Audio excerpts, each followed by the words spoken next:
Kalen DeBoer is trying to put the band back together at Alabama, hiring his former OC at multiple stops.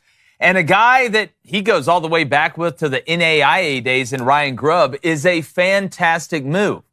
Now, how do I know this? Well, the proof is in the pudding. When Grubb and DeBoer were at Washington and Fresno State together, their offenses averaged almost 36 points per game and almost 490 yards per game. While schematically, Grubb is a very talented and natural play caller, I think one of his biggest additions to this coaching staff is how well he can evaluate and develop quarterbacks. Simply put, this guy doesn't miss when it comes to who to sign and how to grow them. We can talk about Michael Penix Jr., we can talk about Jake Haener, and there's others. But with Bama now having to fill the void after Jalen Milroe left for the NFL, there is no better person to lead the new QB and nobody who knows DeBoer's system better. After last year was up and down for DeBoer and the Tide, most Bama fans still seem weary of whether he can do it or, not. We're going to find out. But having the stability of Grubb will do nothing but help, even if it's only for 1 year if Grubb has head coaching aspirations. One could even argue that having Grubb is more important than DeBoer, because without him, the consistency and ceiling wasn't nearly as high. So is Bama back? We're going to have to wait and see on that. But Grubb could have them eating at the bigger table sooner rather than later. David Cohn, and again, this is the second time that Grubb is supposed to be going out. Yeah, that's true. Supposed to go with him the first time, and then the Seahawks came calling, and it wasn't a total disaster, I thought, for Seattle offensively, but it just seems for DeBoer to reach his highest efficiency level, he needs to have his base player in there, and that's who Grubb is. What type of instant impact do you think having Ryan Grubb in Alabama will do, and is this going to push them a little bit further in the eyes of Alabama? Well, a couple things. One, I'm still surprised that Seattle fired Ryan Grubb after just one season. I mean, they were 14th in yards per game in the NFL. They were 18th in points per game. Those aren't stellar numbers, but that's 2 spots ahead of the Rams with Sean McVay calling plays. That's 3 spots ahead of the Cowboys. They made their offensive coordinator the head coach, so that surprises me a little bit. But the band getting back together with Ryan Grubb and Kalen DeBoer, that doesn't surprise me. I will say this, and I'm not just saying it because Nick Sheridan, last year's offensive coordinator, is a good friend of mine, but I do feel that he has been wrongfully made to be the scapegoat in many situations for Alabama's season last year. There's a number of things I'm sure Nick would go back and call differently if he had the opportunity for, but still, like we all said coming into this year, the type of quarterback that Kalen DeBoer usually coaches is not Jalen Milroe. They're just coming off of having Michael Penix Jr., where he throws the ball 45 times a game, and 30 of those throws are NFL caliber throws. Jalen Milroe brings a different skill set, so how are they going to tailor the offense to him? I thought Nick Sheridan did a better job doing that last year than Tommy Rees did the year before, and Alabama made a 4-team playoff that year. Some of the game plans against Georgia and LSU, I thought that was the best you could possibly call a game plan with Jalen Milroe at quarterback. Some of the worst games, at Oklahoma, where they don't score a touchdown, Jalen Milroe was 11 for 26 with 0 touchdowns and 3 interceptions. Still ran him 15 times for 7 yards. In the Michigan game, 4 turnovers on the first 4 drives. Again, not every turnover is a player's fault. Sometimes you can put that on the coaches. I just think he was wrongfully made to be the scapegoat, as if there's some magic play you can go call for these guys. And I don't think the offense for Alabama was awful last year. I mean, you brought it up, but I do think moving forward, now that this isn't an inherited quarterback per se, you've at least been there. DeBoer's had a year with these guys. Bringing in Ryan Grubb to develop that quarterback, Blaine, because everybody's going to talk about the play calling. And I get it, but at the end of the day, being able to develop players, being able to identify who can really do it and who can't do it, that's just as important as getting up there and calling the right plays. Hell, I can make an argument it's even more important because I've seen a lot of, we're going to talk about this at Ohio State, I've seen a lot of really good coaches look really bad because the players weren't good enough, and a lot of really bad coaches look really good because the players were. That's why nowadays, if you can get half the guys can develop and the other half can recruit, you can make a lot of hay. Do we feel like Jalen Milroe regressed in his career at Alabama?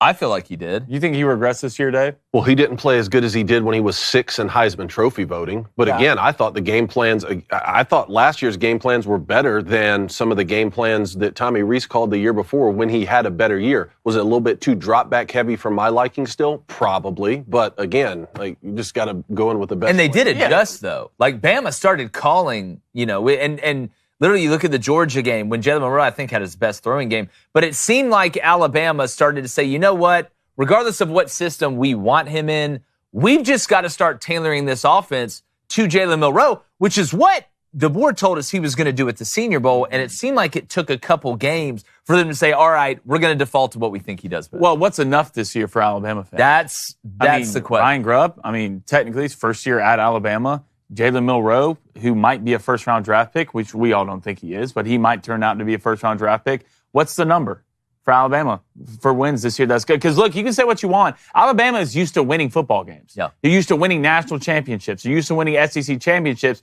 So expectations were high when you walked in.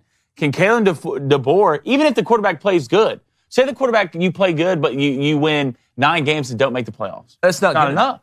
It's not enough. So what is the number for Alabama fans to be okay with? Well, I think the number is making the playoff. If that's 9-3 and you backdoor your way in there, I think Alabama fans would be okay with it. They wouldn't love it, especially if one of those 3 losses is to a rival. You know, you say what you want about last year. You did beat Georgia. You did beat Auburn. I know Tennessee didn't go great. But if you get to 10, you're going to be in regardless with Bama. But to that point, we always talk about Nick Saban was able to monopolize a team. He was able to monopolize a team, therefore monopolize winning and monopolize college football. You can't do that anymore nowadays. I don't think Kirby can do it at Georgia. I don't think anybody can. I know a lot of people throw out money for NIL, but you're not having a 5-star third-string running back.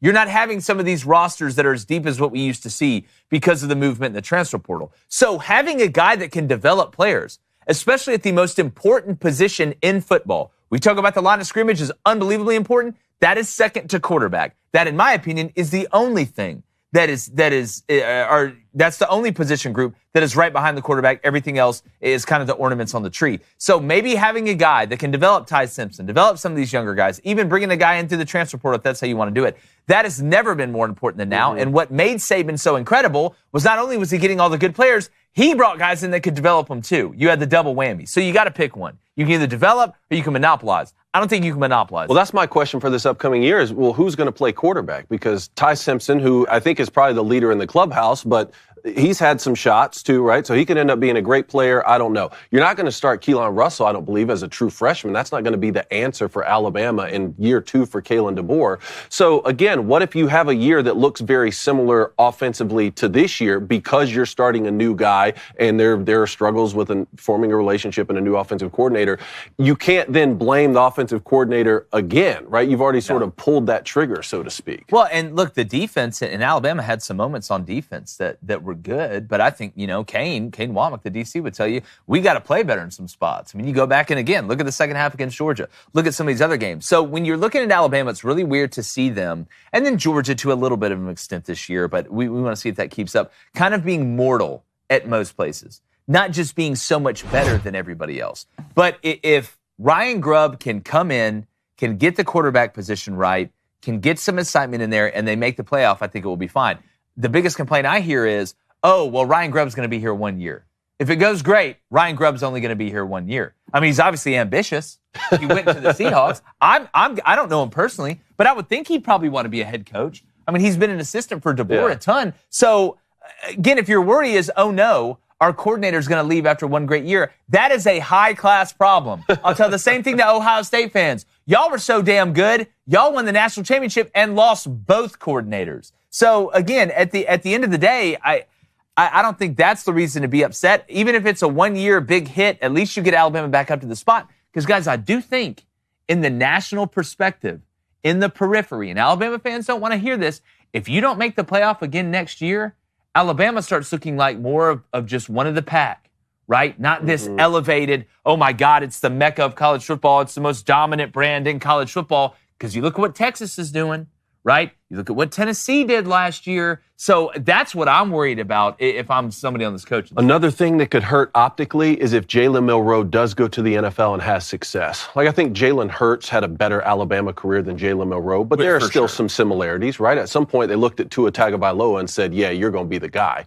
But look what Jalen Hurts has done in the NFL now. Was at one point the highest paid quarterback in NFL history. He's already been to 1 Super Bowl. He's going to play in his 2nd Super Bowl this weekend. If Jalen Milroe does anything similar, then that'd be a bad look too. Do we have an update on what the situation is with Nick Sheridan, the OC from? I haven't heard yet.